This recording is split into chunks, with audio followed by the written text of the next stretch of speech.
get this going because we'll probably be doing the exact same thing on the air. Here we go.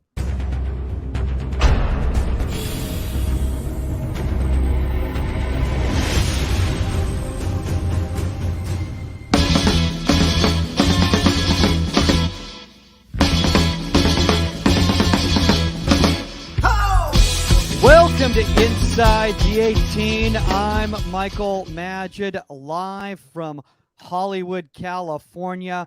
With me, you know him as the most well-rested man in all of USL Championship, the one and only Pro GK Academy, Omar Zini.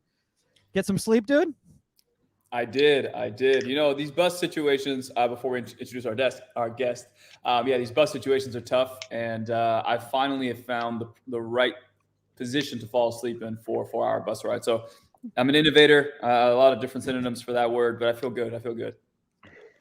Oh man, you were just talking about our guest panelist today, guys, and Saskia Weber will be joining us in a few minutes right now. But honestly, this guy really doesn't need an introduction for anybody in the American soccer scene right here. We got Sporting KC goalkeeper Tim Melia.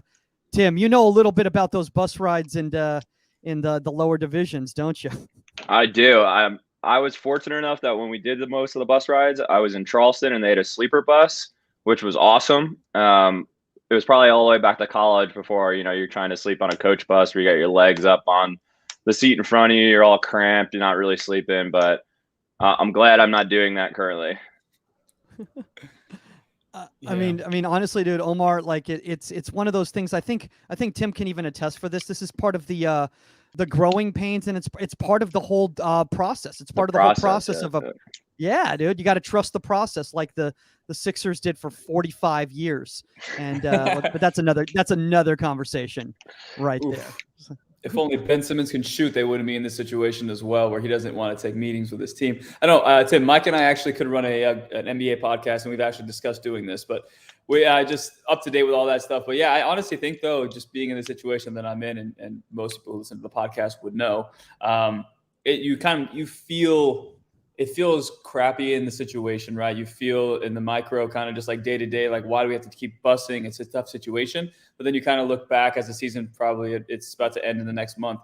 For me, I'm looking back at the season so far, and I'm kind of just like, I'm so grateful that this situation happened, because now obviously I feel like I'm earning my stripes. And I don't think as you get grow your skin in this game, and Tim, I know as we get into your story, that's literally your entire narrative for your life. But like, you earn your stripes, and I think as you start progressing to the next level, you start really appreciating those moments, and you grow from them. So I guess I'm in the early phases of appreciating now, and hopefully as time goes by, it's just a funny story that I could tell. For me, I didn't know any different, and I'm sure a lot of the guys in your team maybe don't know that, but that was just what you did. That's what you had to do. So that was just what it was. For me, it was never, it's a little different with you because you guys have first team guys coming in. They're treated a little differently, but that wasn't the case for me. That was just your situation you're in. You had to figure out how to progress and how to get to the next place you wanted to be. Yeah, actually, I got a question about that, Tim, in regarding to that, because like over at Sporting KC, obviously you have the twos there as well too. Is that an awkward situation a lot of times when let's say a guy goes down for rehab to train with the twos or play with the twos?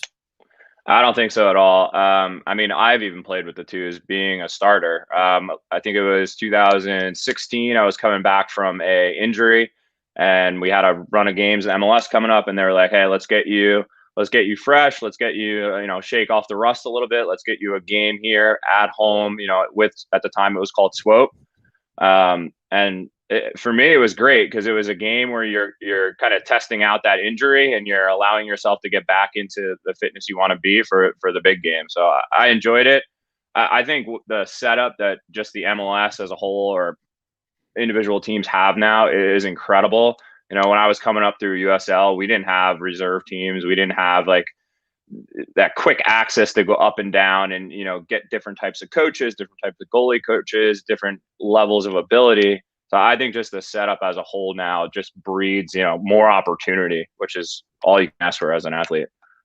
Well, speaking of that, before we kind of get into the topic today, I mean, for maybe some of the people out there who are, overseas and may not be as familiar with your story and everything like that, you're talking about, kind of back in the day in MLS, and you had to kind of come through the whole pool goalkeeper system and kind of, make a name for yourself. And then obviously, even from collegiately, you didn't play at a big school, even Division I. And I think a lot of young kids out there need to hear that story, because I think a lot of kids out there are so focused on wanting to go play at a big D1 school and not recognizing the fact it's about getting better. It's about developing and then getting your opportunities. It's about where you end as opposed to where you begin. Yeah, and like you said, there's a lot of pathways to get to the places you want to be. There's a lot of doors, and if there's not one, smash a hole, make one yourself. My career trajectory was very interesting because I started at a D1 school called Oneonta, which is upstate New York, and oddly enough, the school only the men's soccer was Division I. The rest of the school was Division III. And after my second year, they just decided to switch everything to D3. So at that point, we had the option, I believe, to either keep our scholarships and not play soccer, or transfer out and it not count against your transfer in the NCAA. So I opted to go to a really small school, Lynn University. And it was actually probably one of the best things I did, because for whatever reason, Florida is a hotbed, or it was a hotbed at the time, for MLS preseasons. So we used to play, 5, 6 MLS teams a year, and they would just roll through our team. But it was an opportunity to get yourself in front of an MLS coach and put you on that path to become a pro if you wanted it. I mean, dude, I think that is just really just the important thing. Is it's about if you wanted it and if you want to become a pro type of a thing. Because Omar, I mean, obviously you can attest for this, is that, a lot of young kids out there, they think they want to be a pro. They don't know what it takes to get to be a pro.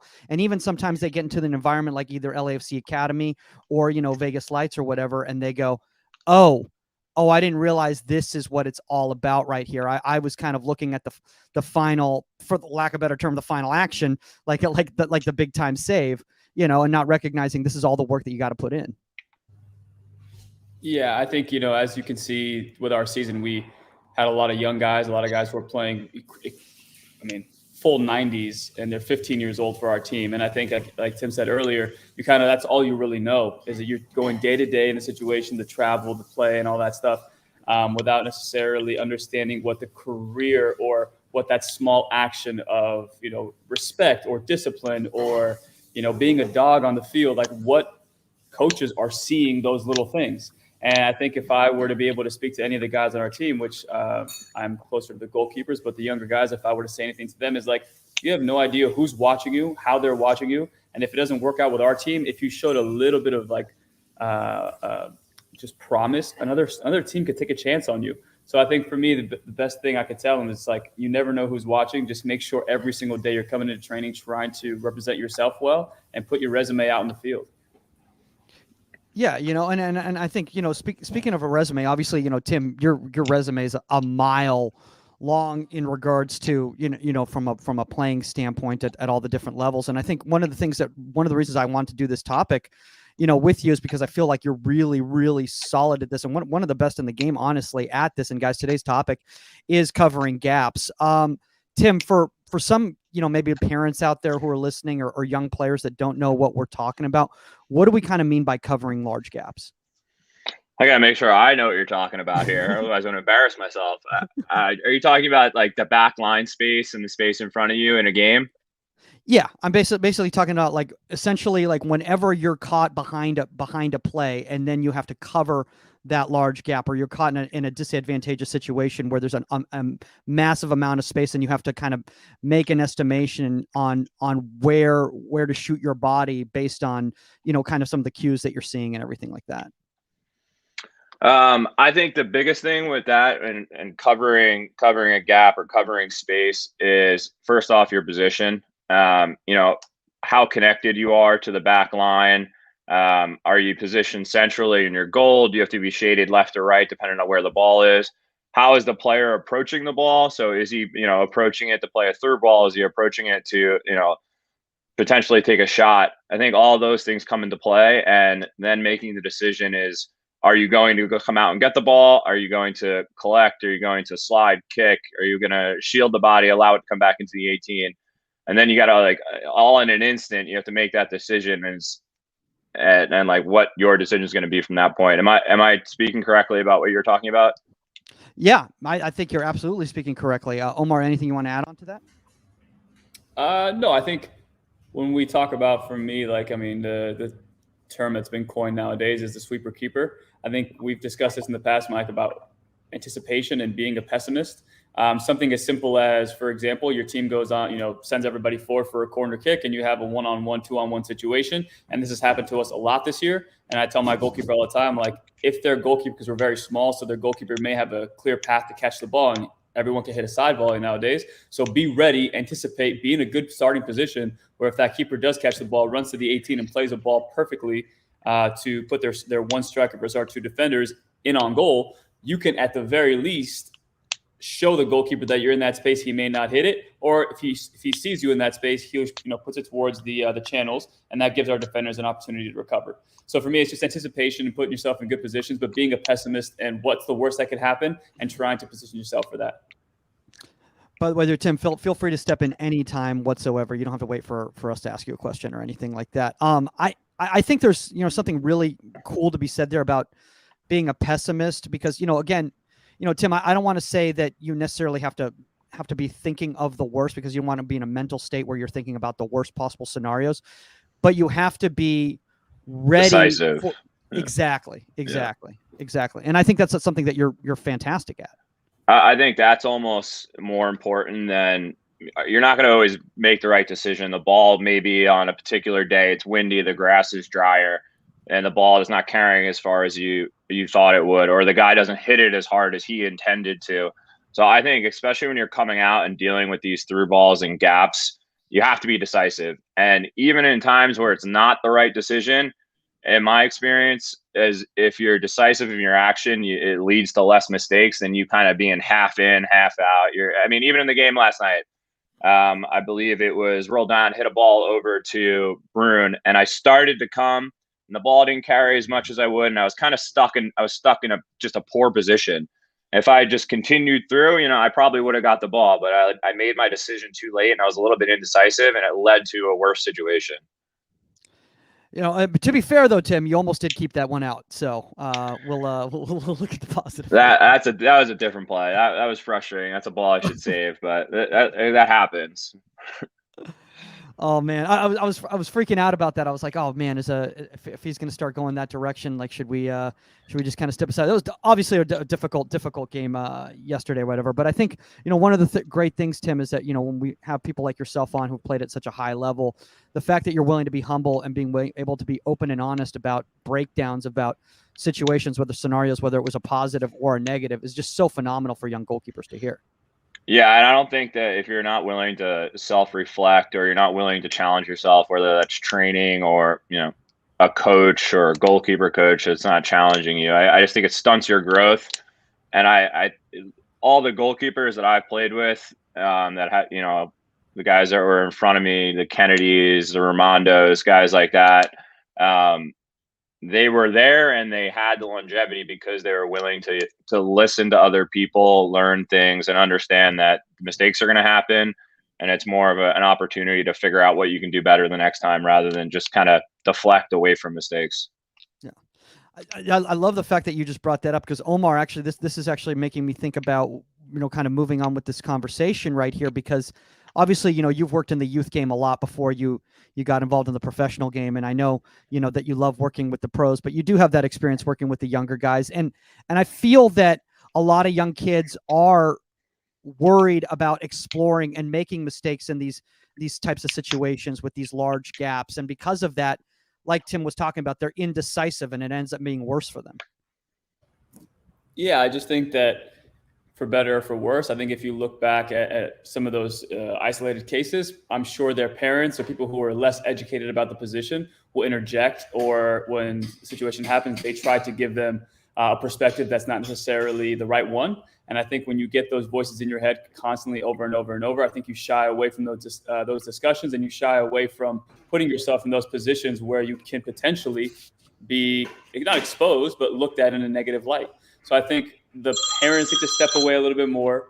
And I think coaches who actually have the understanding of, hey, this goalkeeper needs to expand on their range, expand on their understanding of the position. By making those mistakes, those people need to interject a lot more than the parents and the coaches who are less educated about those things. Yeah. By the way, speaking of somebody that has been in all the different scenarios in the world, we got 99 World Cup winner Saskia Weber back from UCLA training, joining us. Saskia, just to catch us up right here, Omar is well rested because he sleeps. He's found a way to sleep on the bus on the way back from Vegas. Tim is humble enough to break down scenarios that may have not been to his advantage in matches, and young goalkeepers are learning from that. And we're all kind of talking about the fact, and I would actually love your talk about this, because we're talking about indecisiveness when it comes to large gaps, and goalkeepers kind of not deciding what to do and going with a decision, and rather just getting stuck and saying, well, I'm in no man's land, I don't know what to do.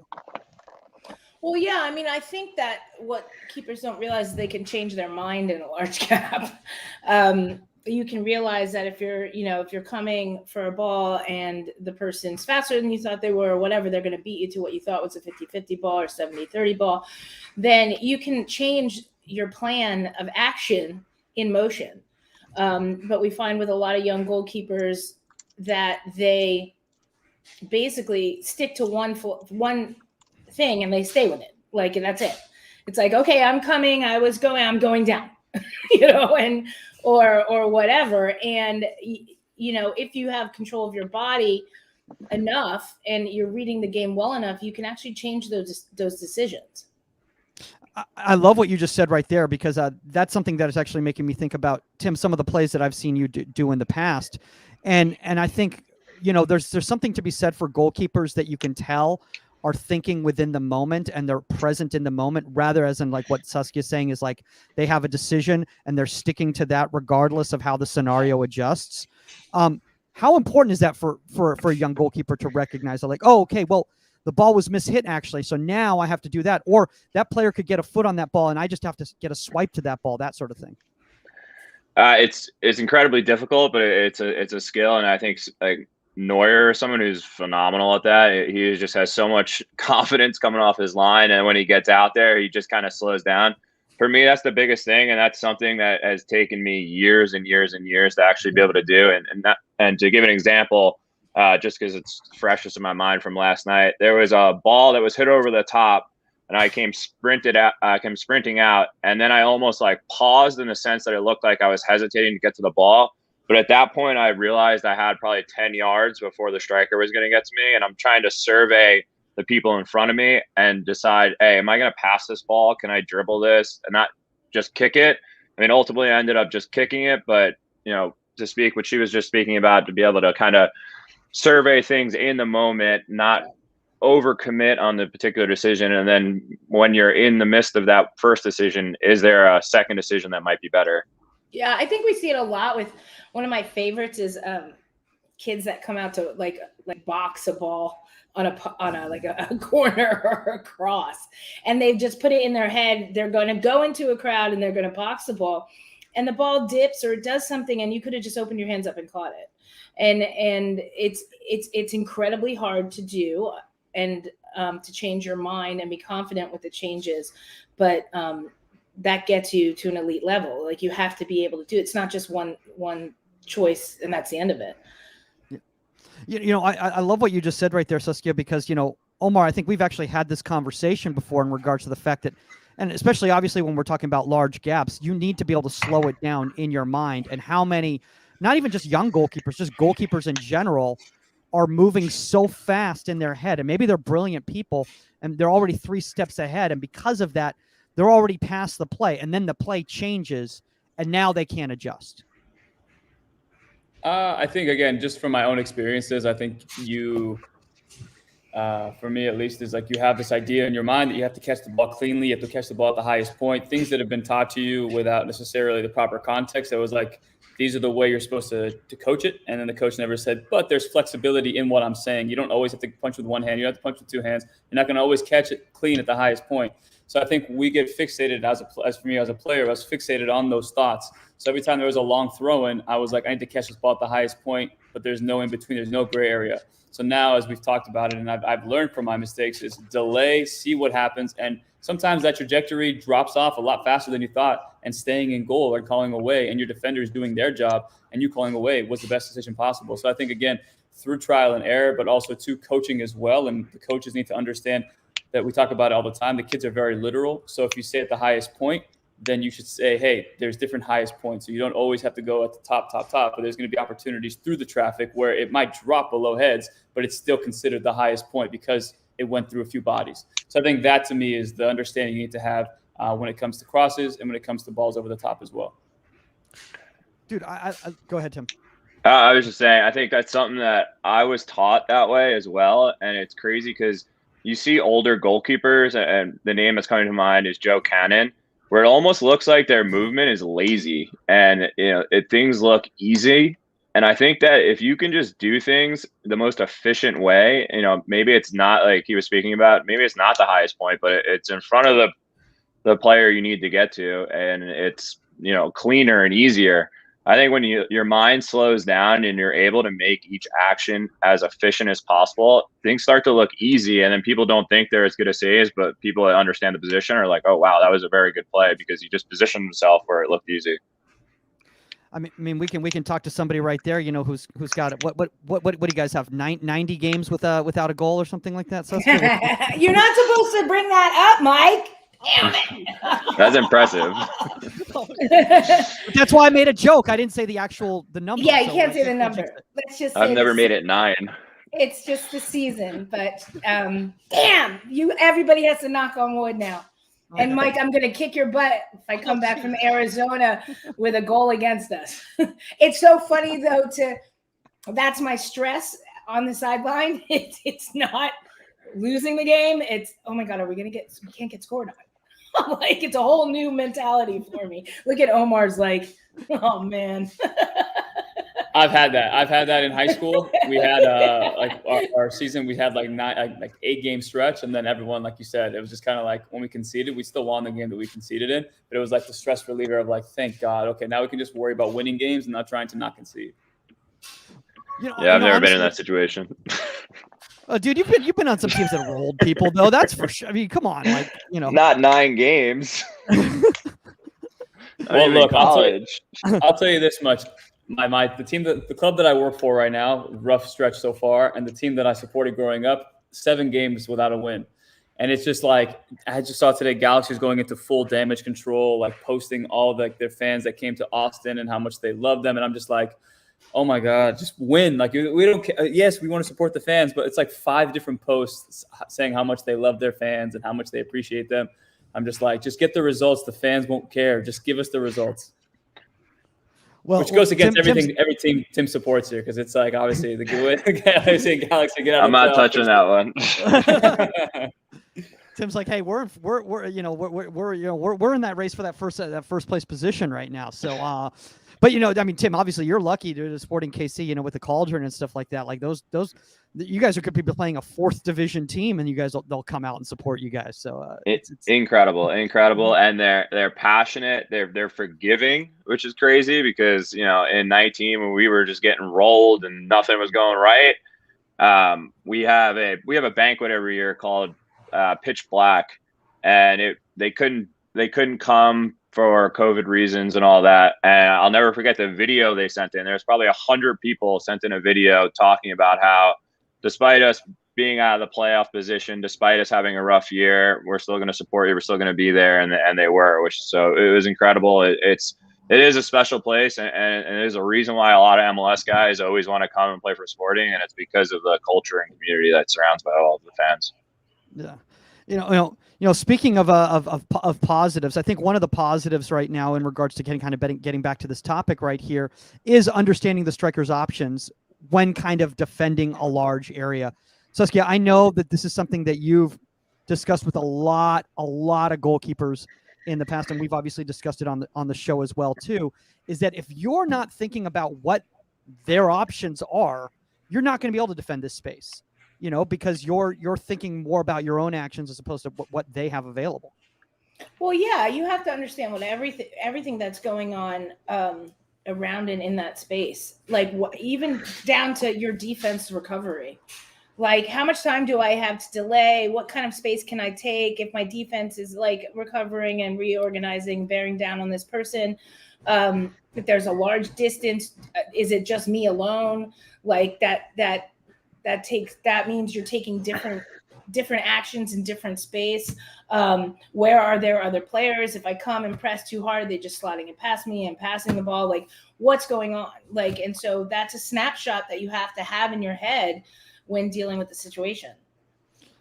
Yeah, and I think that snapshot is so important. You know, Tim, like we had Paul Hart on from I'm not going to say the name of the Pac-12 school because we're not going to bring up anything that could jinx anything with anything. So we're going to say we had another coach on last week, and they were talking about, you know, how important it is, everything prior to the action. And when we're talking about like a large area, it really is about the assessment of like the scan, the evaluation, you know, your positioning. All those sorts of things are going to come into play on how you actually execute that action. I think that's something that I never was taught, even as a kid, is, you know, you're always taught, you know, how to catch a ball correctly, diving, positioning, things like that. But especially on through balls or crosses or cutbacks and things like that, it's almost less about your first initial position. It's how do you position yourself where the threat's coming from. You know, if you got two guys standing on the near post and a ball gets back to the middle, you don't need to be all the way into like your standard middle position to be set. You need to position yourself where the actual threat is. And that's something that in professionals we spend a lot of time on, you know, getting tendencies of, you know, whereas a guy like Rui Diaz, where does he want to pop up? Where is he more comfortable? Where does he end his runs? And those are all things that, as I've gained experience throughout the pro and watched more film, has become a bigger part of my game and a bigger part of the preparation standpoint. Dude, I love what you just brought up right there, because I never even thought about that before.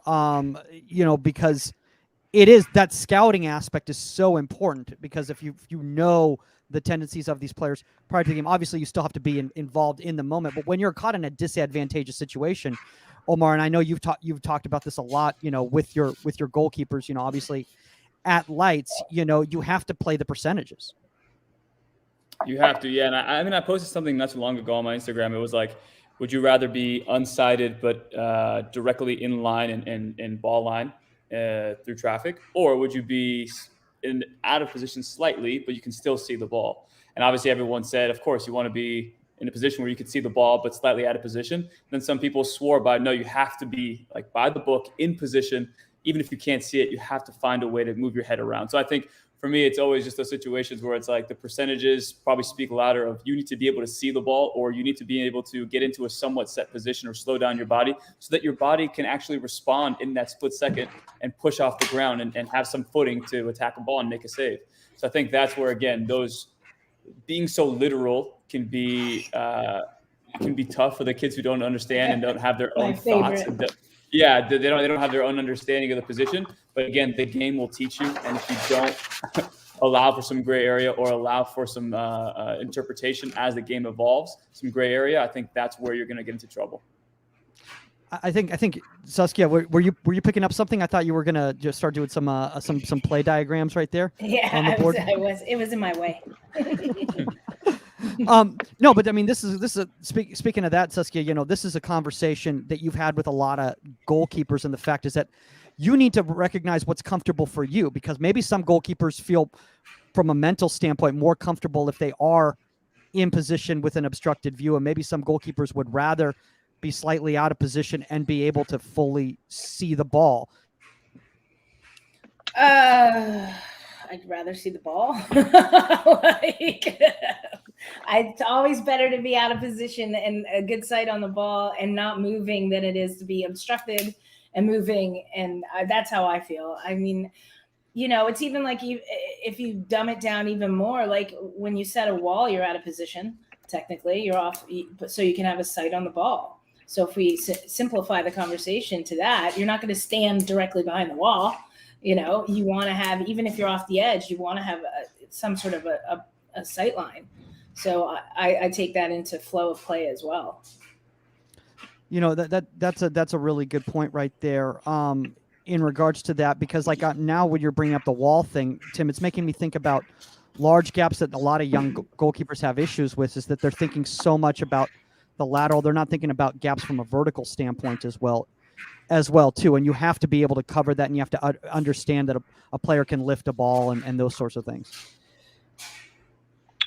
Yeah, to go back to what she was talking about, the wall, I think it's an interesting conversation you're having about, you know, being behind the ball or in the sight line.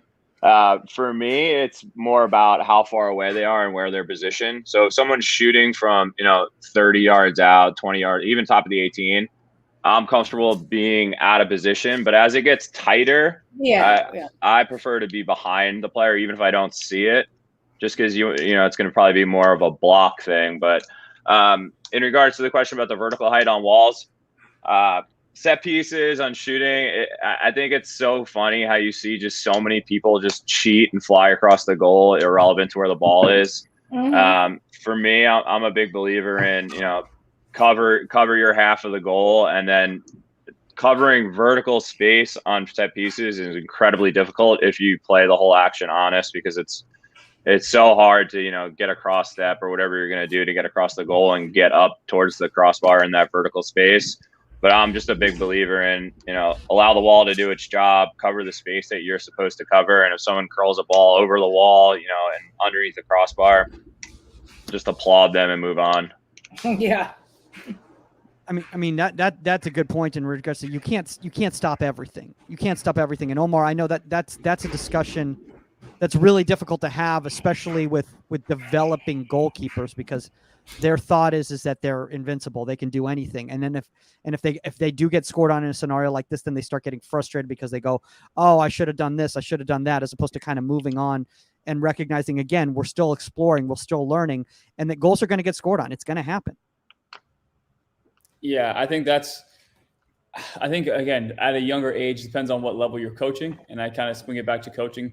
I think if you're coaching the young goalkeepers, you got to give them the freedom. I think that we talk about results oriented versus development oriented. And I think in those situations where the goalkeepers are making those young mistakes, where they think they can make every single save, and when they don't, they're frustrated, I think they have to come to terms with the reality that just put yourself in good positions, and then stop trying to guess, stop trying to anticipate. Not everybody's Messi, not everybody's Ronaldo, where you kind of have to over anticipate sometimes on 1v1 because they might do something special. But again, you have to understand that as much as we study the strikers and their movements and their tendencies, the strikers study us, and they know that if you do a block save like De Gea all the time, eventually you're going to get dinked over the top, or you're going to get split between the legs, or you're going to put it just around their arm. So I think, again, it's very important to stay big, trust that at least your reactions or your internal instincts will essentially, make the saves and give you an opportunity to at least put yourself in good positions and have strikers, have to beat you versus us beating ourselves.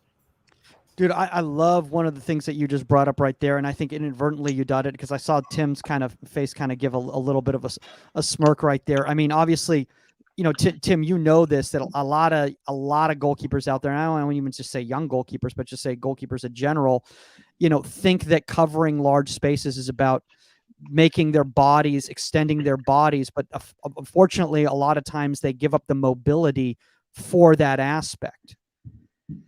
Yeah, I think that for me, that's my game. My game is, I'm not the biggest dude in the world. I don't have an enormous wingspan, but I'm pretty good in 1v1 situations because I'm good at closing space, and I'm good at like forcing a striker into positions they don't want to be in.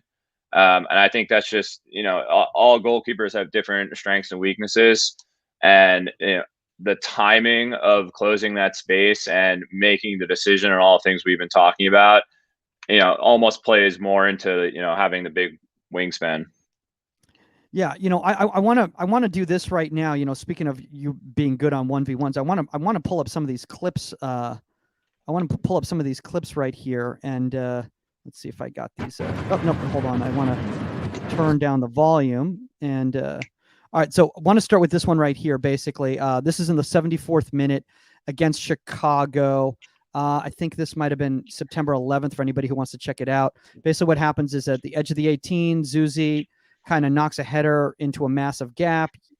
You sprint out, kind of make yourself big, and then phenomenal save in my opinion right there. And then again, that secondary yeah, dude, but that's what we're talking about, not being a robot. You know, you're being in the moment right there, and you're recognizing danger, and you're like, what's the most effective decision right there? No, not orthodox in any way whatsoever, but effective right there. Boom, and that secondary action, get that out of the way into a safe area, and now I can recover, you know, right there. So let's kind of break that down. If you got any thoughts on this, Tim?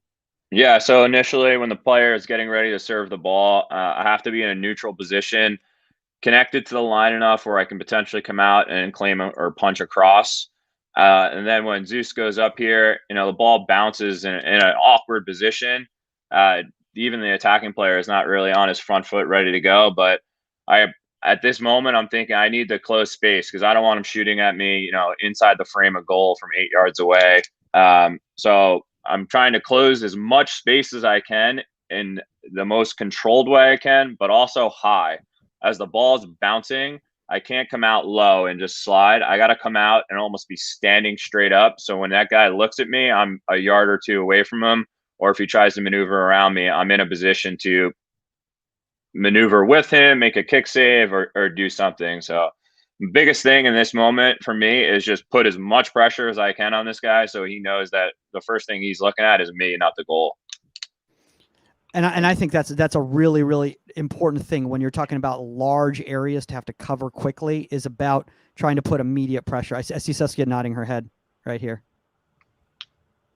You're on mute. I also like the focus on the ball. That ball popped up. So, you know, you have to stay high. You have to, you know, where a lot of goalkeepers will come out, not so much paying attention to the ball as getting caught up in the player.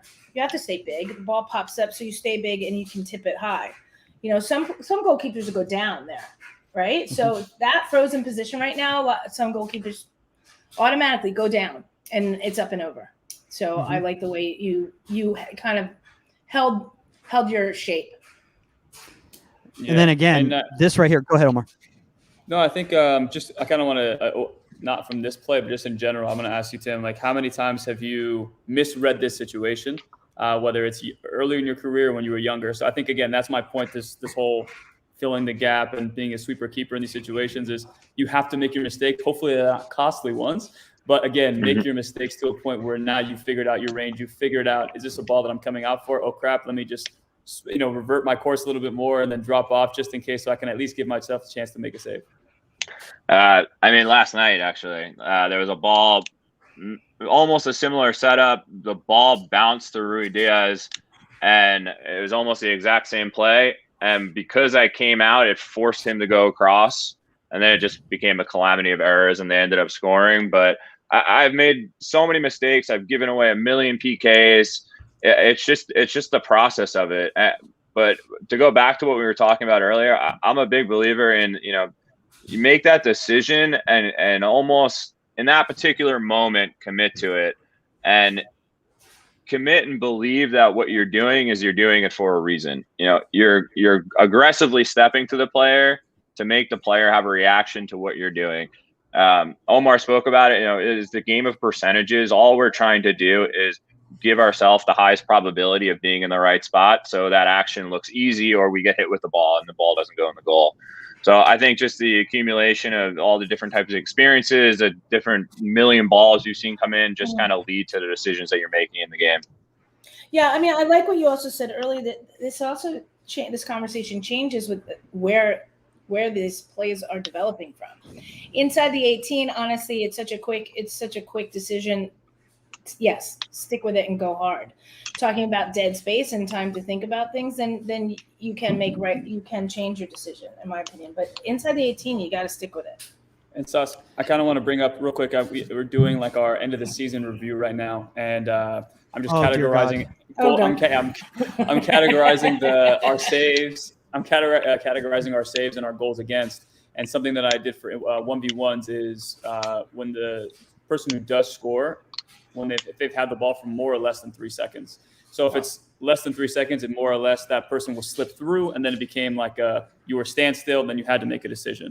And then so there's other ones where the striker has more time, and they're driving down the angle, and they're coming towards you, and you've had to line yourself up. And essentially that final set position of how you line yourself up doesn't change too much, doesn't vary too much, because again, it's that one isolated person. So those two situations for me, and this is one of those ones where it's less than 3 seconds, where you're seeing one action, then one action finished, and then the next one happened, and now you're going from split second decision making to trying to make obviously the most efficient, most efficient explosion, most efficient technical decision in that quick moment. So I think for me, that's how I would tell coaches and people to break those two things down. And I think you can see a lot of what you need to work on with your goalkeeper and what their natural instincts are, and if those instincts are right most of the time or if they're wrong most of the time. Yeah, and that's actually in session design as well. Like I do a session where it's like that quick explosive decisions, and we slowly build back, and it starts like in tight to building back outside the 18 with a 1v1 that is like with a build. And it's so funny for me at this level, even like in my opinion, that quick decision is the easier one. Like when you watch these kids have too much time to think, it just becomes a debacle. It's like, what do I do? Like, and you have to train it. It's actually really funny because once you make the quick decision, fine, but don't give them too much time. Oh my gosh! I mean, Tim, I even got stuck in that situation last week myself playing. Yes, this is a discussion about me playing now. This is going to be self-serving. But a ball was slipped through, and because I had a player that was able to put immediate pressure, then they lost the player, and it was just like a whole segment that the scenario that just took, instead of it taking 0.1 seconds, it ended up taking 3 seconds, and it threw me completely off. And that's just kind of having that patience and that balance and understanding. It's like you have to stay present. You have to stay present, and again, adjust. I want to bring this up right here because I think this is another great scenario to show right here. This happens really early in this match right here. I think I give the ball away. Well, I didn't want to put that part up. I gave this ball away, which led to an opportunity. You can show the bad stuff. Everyone's so humble, man. I try to not do that, but I was just going to basically say that Pamacol squares a ball to Jesus Ferreira, and then he plays a diagonal ball through right here, boom, and you recover on that. So you see this massive gap right here. You recognize that big touch that Sean takes, and you shoot kind of into that space, and that's a great smother. We've actually talked about this on the show, Tim, the fact that kind of the smother is kind of a lost art. A lot of young goalkeepers don't know how to do that. They immediately would default into a block there. Yeah, we used to do it in the rain. That was like the best part of goalkeeper camp. It would be raining, they'd throw balls at you, you'd be sliding around. Absolutely. But yeah, this was a play where I misplayed the ball out. So we're a very possession-oriented team, and it allows our center backs to open up, our wingers open up, and our D-mids tuck in, and we try to get into little triangles to play out. I misplay a ball. I think the most important part of this is I knew that he was there, and I think it's what you were talking about earlier, is positioning yourself in spaces where you're going to get hurt. So I'm checking my shoulder. I know he's wide. So even in a moment where I'm trying to track back and get into the spot I should be in, and it's kind of like a fire drill, right, at this point, because you're scrambling. Just being aware of what's the highest probability of me getting hurt. And it allows me to stay higher up on the field and then open faster, which is the difference of me getting to this ball and then just kind of making myself as big as I can in the moment. Dude, this is, in my opinion, I mean, this is massive, especially when we're talking about the time in the game, and the fact, Tim, that you're also bringing up the fact is that, like, you felt that you performed an action that was, let's just say, unsuccessful or negative towards your team. So to be able to recover like this, kind of set a tone and an example right now off the bat, 2 minutes in, I think is really, really important. Yeah, I mean, that's something we've done this year way more than I'd like to happen. Is we've given up early goals, and it's hurt us. We've shown resilience to come back quite a few times, but Dallas is always a very difficult game for us, and to be down 1-0 2 minutes into the game would have been a real punch to the stomach. So I was fortunate to be able to come up with the play and kind of just put it behind me and start the game over. Omar, how important is that? Is what Tim was just bringing up there about that anticipatory understanding of where the dangerous area was? I think again to go back to something that Saskia said earlier. I think to bring this whole, I guess, question to make it easier for everybody to understand is like the composure in the moments when it's frantic. And I think again, when you sometimes go out to compose yourself and realize, oh crap, even though I made the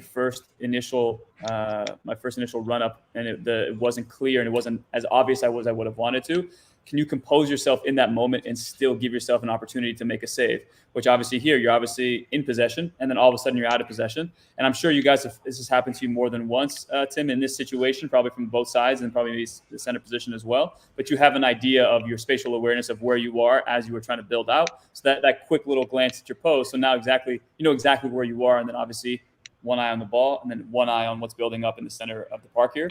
So I think for me, Mike, in those situations is if you are finding yourself misreading a ball that you're coming out for, or you're in possession, then quickly out of possession, how quickly can you compose yourself and then not let that moment, get too frantic for yourself so you can at least come up with a save or come up with a situation where you can help your team out without letting things go too crazy. See, I want a lot of young goalkeepers to see this right here, and Saskia, I want to talk to you about this. Is right here is that here's the patience. He's standing him up right now. It's not until he recognizes the big touch before you go down for the smother. And I think again, a lot of young goalkeepers would go down too soon here. They'd already be down, and then now you can just lift that ball right there. But you wait, you see that touch, and then you go. Yeah, we love that touch. That's what you're waiting for. And if you have that patience, and if you're talking to your defender and your defender's coming in, his defender, eventually has the far post for him as well and everything like that. But you want that touch. I'm like, you invite that long touch and you're just waiting to smother it. And I think if you do a block here, you're scored on. I think if you go down too early, you're scored on. I think the timing of it's great. Yeah. And I think something that I'm sorry. No, your defender has you far post, so you can be aggressive as well. Go ahead, Tim. I think something that in this play it worked out, and it's something that I need to do better. And in this moment it worked, but I think the height is important here. So as the ball's played, my height is taking away the far post. So by being patient in that particular moment, all the player has to shoot at is either to take a touch or shoot near post, which makes that smother more predictable for us. And you're baiting the player into it. Yeah. So because you have the height and I'm far enough out, I've eliminated the far post, or he's got to lift it up over my legs. And it's a scenario where I'm actually forcing the guy to where I'm going to be, carrying the most momentum.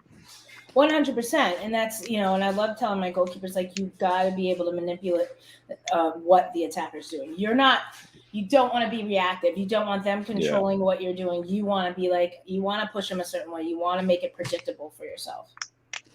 Dude, I love what you just said right there, Tim, because that whole manipulation of taking that high position, and you already see his body shape. You already see his body shape going oh, I know exactly where I'm going, and you go, that's exactly where I want you to go. I'm playing that estimation.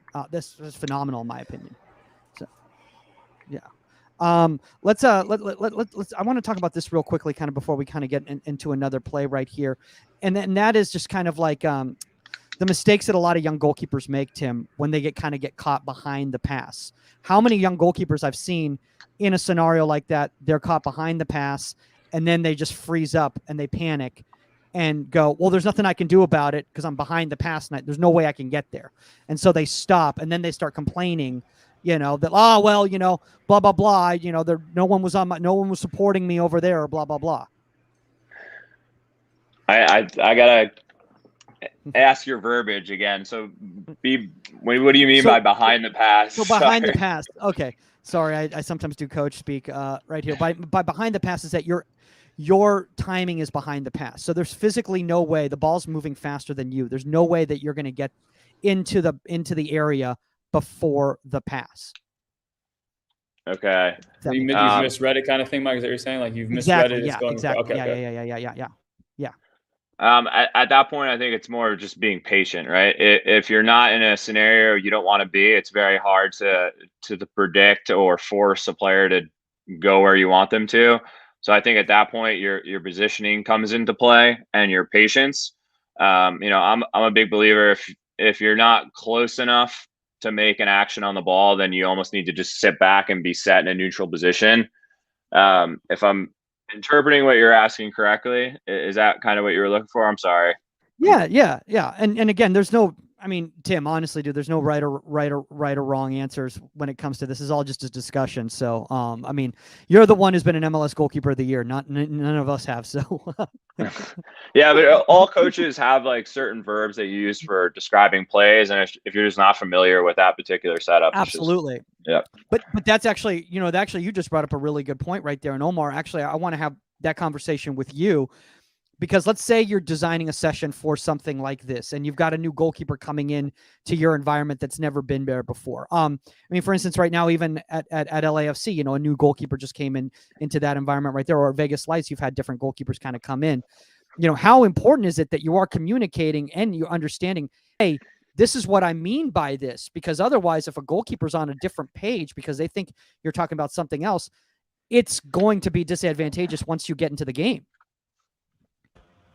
Yeah, I mean, I think you want to make sure that for me at least, that my verbiage is easy to follow, easy to understand, and as I've gotten more experience as a coach, I'm realizing that I don't want to use terms that are too specific to me. I want them to kind of be terms that like the goalkeeping community has kind of discussed as a whole, and things that are easy to pick up on.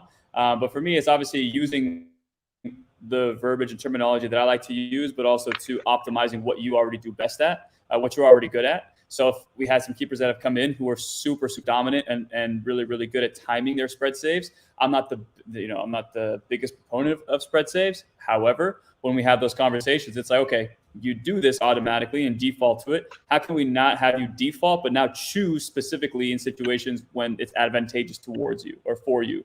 So for me, that's kind of like not necessarily rerouting and trying to do everything brand new, but okay, you already do this very, very well. Let's find a way to communicate it so that you understand the things that I want from you is to be successful at it. How can we make you more successful at what you're already good at?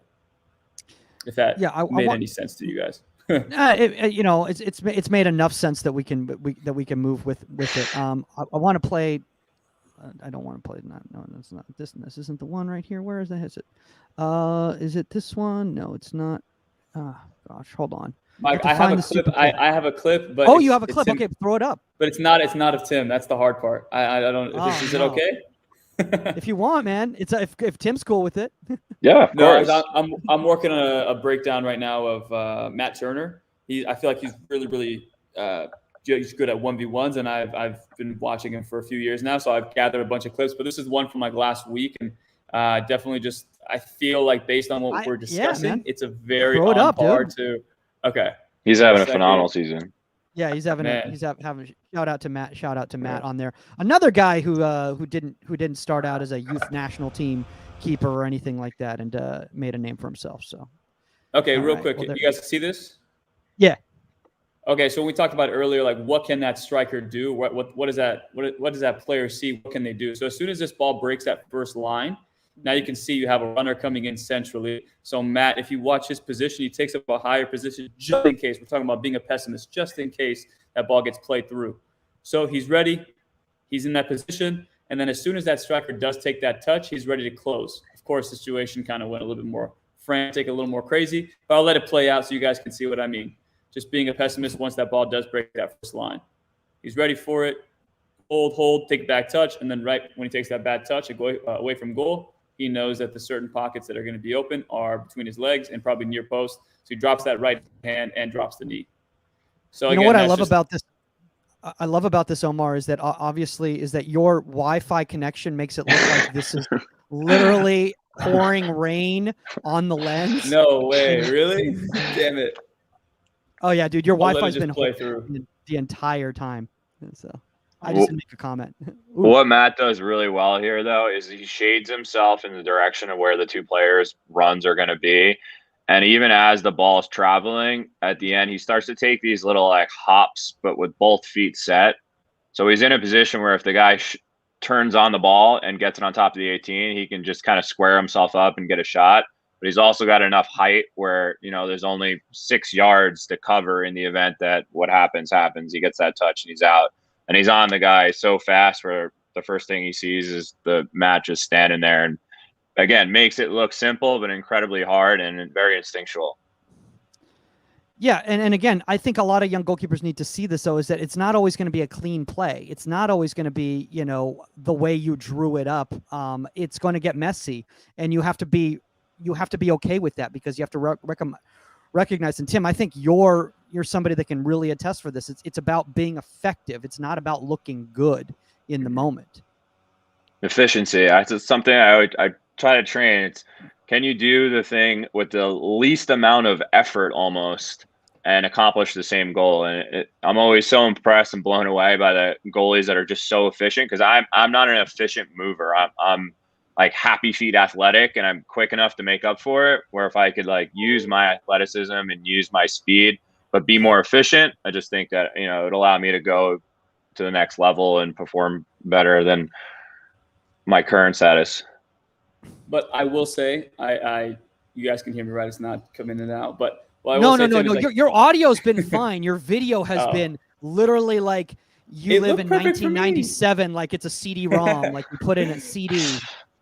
But I think, Tim, you said there's something really, really good. And I think it's self-awareness of like knowing what you're good at and knowing what you're not good at. But also, too, once you become self-aware of what you are good at, how do I set myself up in a way where all the negative things about me or the things that I don't like about myself, in terms of, like, say, you say not as an efficient mover, but you are quick, and you are, let's say, instinctually, you put your body on the line, kind of a goalkeeper. You're in a position where you're not going to go all out on the initial ball. So let's say, for example, on that ball, Matt saw that initial trajectory of the ball coming in. Maybe he thinks he can come out a little bit quicker to come and receive the cross, maybe. But then he realizes, okay, I'm really good at 1v1, so why would I put myself in a bad position getting caught in no man's land trying to read that first ball? Maybe let's see what the striker does. If they bring it down and then they go to that next progression of bringing it down and then they have a bad touch or they have a decent touch, can I put myself now where my strengths are highlighted? So I feel like, to your credit, what you just said is very important, is you're self-aware of what you're good at. How can I put myself in that position every single time, or more often than not? Dude, I think that is so important. I mean, I do want to get to a couple more of these clips too, Tim, but like, I think having that understanding of your body also makes you a little bit more apt to make a decision that's going to be preferable for yourself. Again, you know, you're talking about, you're not 6'5". So if you try to do, oh, you know what I'm supposed to do in this scenario is this or whatever from a conceptual standpoint, but you go, that doesn't play to my strengths at all. I'm better off doing this, because even if it might not necessarily be the textbook right decision, for me, it's going to be more successful, more likely. Yeah, I think that's just the maturity of your position and like understanding yourself, your strengths and weaknesses. You always want to put yourself in a situation of things you're good at. I'm good at closing space. I'm pretty good in 1v1s. So I'd rather be in those type of scenarios in games so you can shine and, you know, be productive for your team by doing the things your skill set out to do. I think that's something that it comes with age, it comes with experience, and it also comes with, you know, self-reflection of understanding what you are good at and what you're not good at. Yeah. All right, let's see if I can find this. I'm going to try to add this to the stream right here. Okay. No, this is not the play. I'm trying to find this play, this Max Arudi play. Oh, here it is. I think. Okay, so basically what happens here is there's a dangerous ball that's played in by Arudi. I think Tim Parker gets a touch, and then there's that massive gap right there because of the way that you moved and you recognized where that danger was going to be coming from. Now you're in a position where you see it and you're able to shoot your body. And again, just playing that estimation by staying high, getting that positive shape, and make just a great play right there on that right there. Yeah, so for me, this is not great goalkeeping. I think I overshift with the play. So at that point, I need to square my shoulders more than move my body over. So I actually, for me, I'm too tight to my near post or on the back post, or what I'm calling the near post in that situation. Okay. So I need to almost pause there. I make this turn into a harder play because I am overcommitting with the ball. So best case scenario here, I'm a little more patient in the way I slide across, and then I'm more neutral in my set there. And then this action from Parker becomes a much easier ball.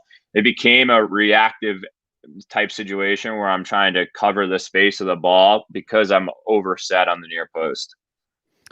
That's a really good point right there. And I see what you're recognizing there. Now, in a perfect world, are you saying that your position would have been a little bit more central and you would have trusted your defender to cover that space? No, I'm saying, so as I shift over, Yeah. you don't need to be, in my opinion, you don't need to be as close as I am to the near post.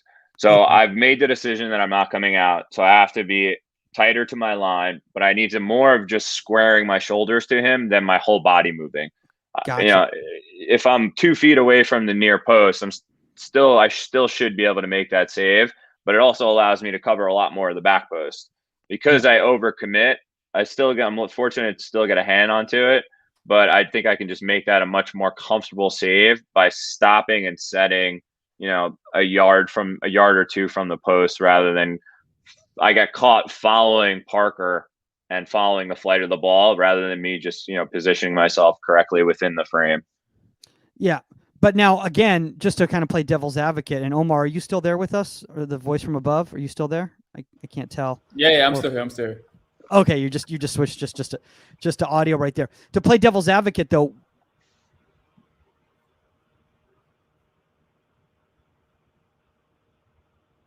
Well, I think Mike lost his internet. Yeah, I heard devil's advocate, and that was it. Omar, anything you want to add right there as the gods basically just said, you know what? No, we're not going to allow you to do that. So. No, we lost you. So you said me? Something. Yeah, you said play devil's advocate, and we lost you. Oh, okay, that's hilarious. I said playing devil's advocate. You're already caught too close to near post. So now, when Parker has that header, your only option is to shoot your body into that space. And again, it is such a big gap that all you can do is react. But again, a lot of young goalkeepers in that scenario, again, they would panic because they're too close to their near post, and they would also start lowering their shoulder. You stayed high and then just tracked the ball right there, which I still think is the best play that you could make in the situation, there. Yeah, it's adapting to the situation, right? You're not exactly where you want to be. And even in the run of play, you don't know, like, this is something you go back and you look and you study and you learn. Like in the run of play, I didn't realize I was too close to the post for that particular action. So in that play, I'm literally just trying to make sure that ball doesn't get across or there's not a runner there. I'm just trying to get something on it and get it away from those front post runners. Yeah. Omar, anything you want to add? I think one, it's really important to watch film like this because, when you rewatch it, you can kind of understand, and it's pretty funny how much that image of watching film and then you put it into live speed when you're actually in the game on that same situation, how much you can actually recall in that moment to slow yourself down. But I think, again, we talk about filling gaps or in crosses and all that stuff. Always, if you're not sure, just try and give yourself an opportunity to make a save. And I think, again, Tim, in this situation, sure, you moved to the near post, but at the same time, you got to a point where you said, okay, I'm not going to win the first point of contact on this header, but maybe I shift a little bit too far to my near post. But at the very least, now I'm set and I can at least make a save. And like you said, you're adjusting in live time and trying to adapt to the situation. And not really much devil's advocate on my side, Mike, but more so like always watch film. And then from there, you're going to be able to slow the game down if a similar scenario does present itself. Yeah, I mean, speaking of scenarios, I kind of want to bring up this scenario right here. And again, I've been trying to show different types of scenarios with large gaps so that people can recognize that, it's not just a 1v1 type of situation. So I think this is from like July 25th. I think it's a little slip ball from Kelvin Rowe to Diaz. And then I think basically what he tries to do is he tries to attempt to lift the ball right over you. Based on your high position right there. I don't want to say it's like no man's land type of whatever. You have to react. You have to move laterally and you have to get a touch I mean, right off the post right there. Boom. And great recovery movement right there from that. So we can kind of play that again, from the developing area right here. So Tim, I don't know if you want to walk us through what's happening here. Yeah. So this goes back to watching a ton of film. Diaz is a guy that when he's further out, like, so when he's, 35, 40 yards out, he wants to get the ball out from under his feet and he shoots. But when he's closer in, he takes big touches in and then he's in on goal. So as I'm seeing this ball come from Rowe to Diaz, you can see I'm already in a high position because I'm like been watching and I've almost like trained myself to be ready and be higher with him. The thing is he sees me higher. And then, like you said, I'm caught in a position that I don't want to be in, because if he successfully lifts this, he could have done it. But at that point, then you just got to just say, hey, I'm in this position. I'm not going to give it up. So I'm going to step further. If you're going to chip me, you're going to go ahead and chip me. But I'm also going to make this really hard for you to round me now. So in that moment, I just said, I'm in a position I maybe don't want to be in, but I'm here. So I'm going to be set. I'm going to be balanced. I'm going to make it really difficult if you just try to shoot the ball around me. Dude, I love what you just said there about and that is, again, I think that's something that a lot of young goalkeepers would have trouble with, is understanding is that, like, double down. So like if you made a decision, to go high. Well, again, if you get chipped, you get chipped, but now double down on that and make it so that he's got no other option but to try to lift the ball over you. Yeah, because I think in this situation, if I dropped, so if I do a back step, or I even try to like slowly shift back, he's a quality striker and he's going to take advantage of me. He's just going to continue to come, and then he's probably just going to slot the ball across. So by me staying in that high position, I'm going, yes, if you can chip me, it's yours. But everything else, it's going to be hard for you to score on me. Dude, and I love that. And I didn't even recognize that step. So it's right here. He gets the ball. So you're like, you know what? Okay, I'll add just a little bit of a step and now make it much more difficult for him.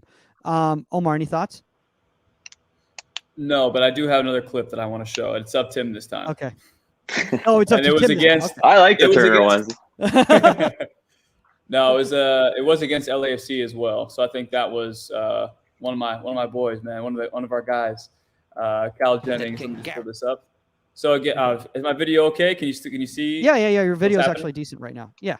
Okay, so the ball gets played through, and then I think, again, 2001 now, not 97. So, well, the ball gets, if you guys want to watch FKC versus LAFC, ball gets played wide to Cal Jennings, and again, if you look at the just play as it goes. Oh, now the Wi-Fi went through. Oh, sure, sorry, but again, I'm sure Tim, you remember the save. The ball gets played wide, and obviously, you probably have some runners who are probably potentially going to be making a run across, and it's wide enough where if this guy, Cal Jennings, strikes it, you're probably going to be able to make a save. But as soon as he cuts in, you're ready to go through that next mental checklist of how can I reposition myself to get into a good position. So here, so very, very similar again. You got to a good spot. You could have probably done that big touch, kept running out. But again, you want to get into a position where you're set. You've now narrowed the angle enough where, for me, spatial awareness is huge in goalkeeping.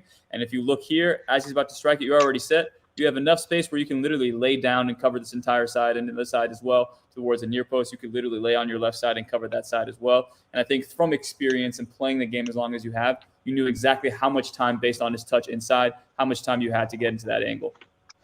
Yeah, I think as players come in tight to the frame like that, so when he's extending himself to go out wide and then he cuts inside, I think it's important that you have to think about two things. If you drop off in this situation, you're saying, okay, you're going to curl the ball far post, and you're potentially giving yourself more time to shuffle across. But I think you need to really focus in on the defender that comes across, and I believe it's Ilie who comes across. Ilie is covering that far post and almost eliminating the player's ability to curl the ball. I mean, he's got to get that ball all the way around Ilie and all the way back into the far post. That's incredibly hard to do that close to the goal. So I think by stepping forward here, I just take away a lot of what he has to shoot at, and it becomes an easy save, because at that point he's got to go through me or underneath me or something. So those are the type of situations I always try to put myself in, where I'm using my defender to cover a percentage of the goal, and then I'm getting more tight and more like just bigger in comparison to what the guy has to shoot at. Exactly. And I think go ahead, Omar. No, I think again, when we talk about covering space, it's kind of coming to me now. It's like obviously, or to cover, filling in certain gaps is balls over top between you and your back line, to the back four. That's one gap, but also two, by you repositioning, now you've essentially improved the gap and improve that space for yourself to actually make a save. Which again, sometimes you don't necessarily with your movement have to make an impact on the ball, but sometimes that movement now, what the striker sees when they look back up after exposing that gap between your back line, now they look up and they see obviously you covering the goal, which I think is obviously vital, important. Tim, I got a question for you, because this is a tendency that I've noticed in your game that a lot of goalkeepers don't have, and that's recognizing that when a ball is in a situation where a player is going to strike the ball and you can't get your hands down quick enough, you kind of have, and I don't want to say it's unorthodox, but you kind of have this drop of your legs forward to kind of just get your just get a play to that ball. Is that something instinctual, or is that something that you've actually been trying to work on in action? Like you don't train that, right? You train to like drop a knee and like square up, get your hands up. I don't know why I do it, but it seems to happen to me a lot in games where I think it's almost like my momentum's carrying forward, and I know I have to get quick, and the quickest way for me to get down is almost to like sit. It's kind of a strange tactic that I've picked up, but I do it very often, like you said. I think a lot of it's got to just do with that my feet are fast, and I'm trying to close ground at the same time, and I'm just trying to slap myself down, and that's just how I end up, as ungraceful as that sounds. Dude, but it's effective. It's effective. You've made so many amazing saves in that scenario where, again, if you had kind of dropped a knee or whatever, you might have gotten slotted through. But this is effective because I think it's just that shooting of that body into that area. You're just getting somebody there to stop the path of the ball. Yeah, I mean, a perfect scenario, you're either, depending on how far you are from the person, you're either dropping a knee or smothering. But I think just the style of play that I play, I'm always trying to get as close as I can to the player that's shooting, and at that point, everything just becomes a straight shot, right? If you're right on top of them, it's just a straight shot. You're not worried about getting slipped. You're not worried about getting curled. And however quick you can get there, just get there. All right. Well, Omar's got another clip here. Omar? Sorry. I just wanted you guys to watch it. Sorry. Can you watch it? Can you see it? Yeah, we can see it. Again, sorry, it's a little extension here. So again, we're talking about the LA Galaxy, oh my God, LAFC versus SKC again. 65th minute, if you guys wanted to go watch it. In this situation, again, Tim, if you want to break it down, but up to you. It's just for me, it's one of those ones where you could have easily made the situation even more hectic and more chaotic by coming out on the initial ball, but you waited for the touch, and then from there you decided what you were going to do. Yeah, so I have to pause, right? I mean, he's a good player. I can't be moving while he has the ball in a position where he can shoot, right? My movement's got to come in spots where the ball's away from his feet. So I'm trying to wait for him to take a touch, let the ball get away from him, close ground a little bit.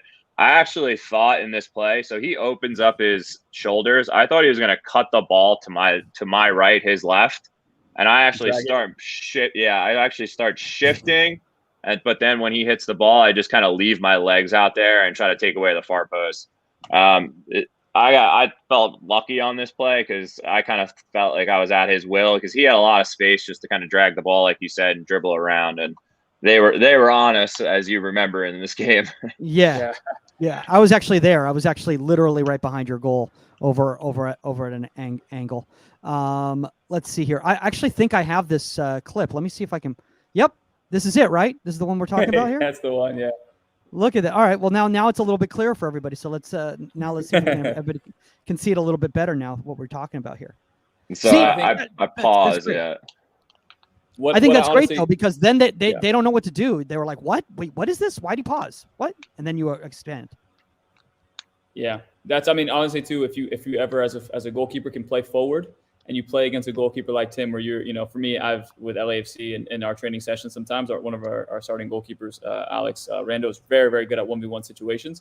So sometimes whenever I take my touch, I'm just kind of like, oh, damn, okay, so you didn't make your decision for me. I actually have to beat you here. So I take my touch, and then he kind of like repositions himself. Now I'm like, oh crap. So now I'm going from like I'm in complete control to now, oh crap, now you're in full control. And I think that's what I try to communicate to a lot of goalkeepers is if you just hold and wait for that first touch, the strikers, I promise you, don't have a plan B.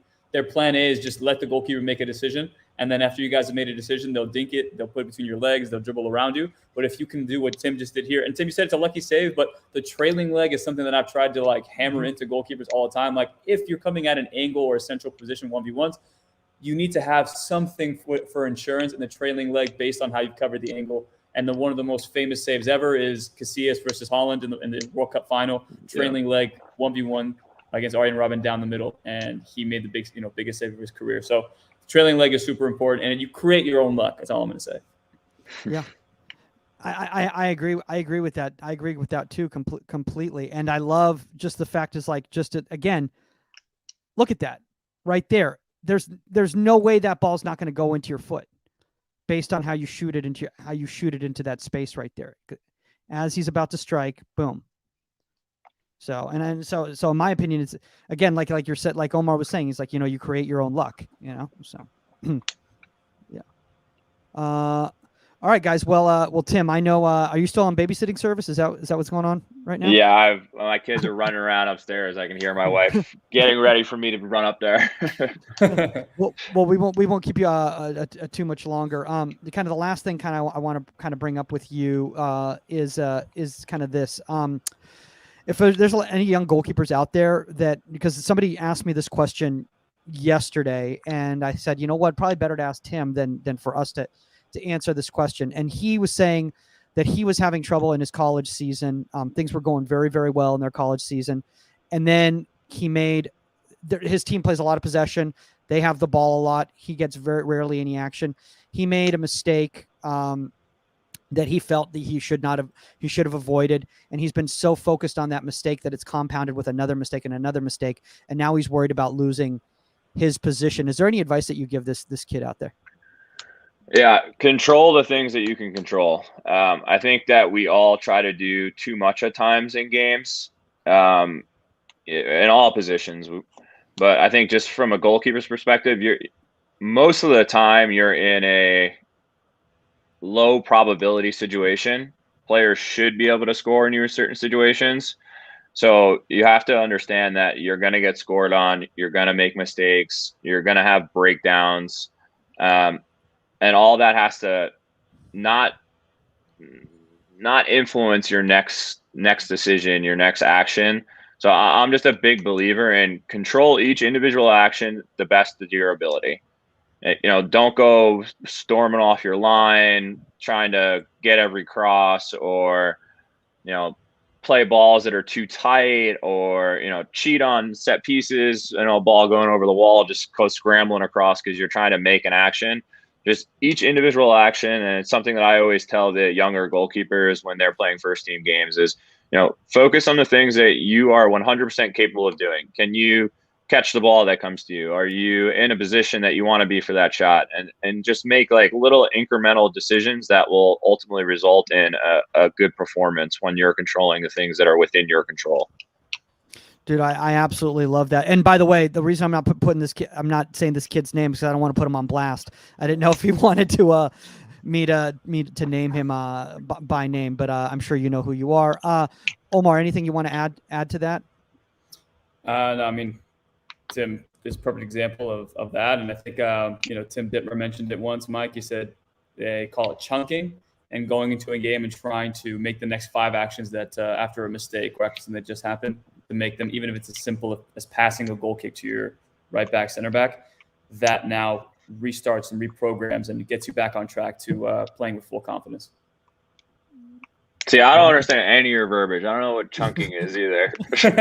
He said, no, Tim Dittmer. I've never heard chunking either. That's a new one. She said just chunking plays together so that you can look back and say, wow, okay, 20 minutes have passed and I've just made 5 great decisions.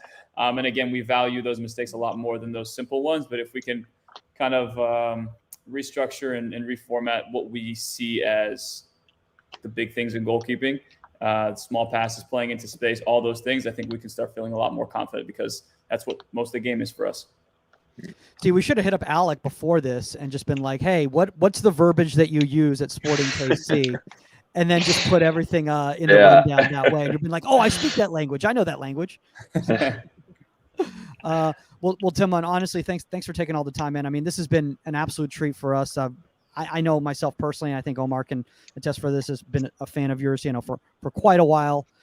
So we're really excited that we're able to have you on. If anybody out there, wants to connect with you off the air, where's the best place on social media to connect? Twitter is probably the best thing. It's Tim Melia 28, I believe. But I'm not good at social media. It's okay. You're heads up in advance. You're a little busy right now. So I think we can cut you some slack. Not everybody's Pro GK Academy, Omar Zini. So and obviously, guys, if you have a guest suggestion or a topic suggestion, contact at insidethe18media.com or at Goalkeeper Podcast on all social media platforms. You can reach out to Omar at ProGKAcademy _ on IG. If you want to follow my tour schedule for comedy, www.michaelmagidcomedy.com. Shows October 21st and 22nd in Wisconsin. So you can check all that out. Shout out to everybody who's been suggesting us having Tim Melia on the show. Trust me, Tim, we've wanted to have you on. We didn't know we were good enough for you. So I'm glad I came on. It was a good time. No, I'm fine. I'm glad I finally had the courage to reach out to you and and connect. All right, guys, that's all the time on Inside the 18, and we are out. Later, guys.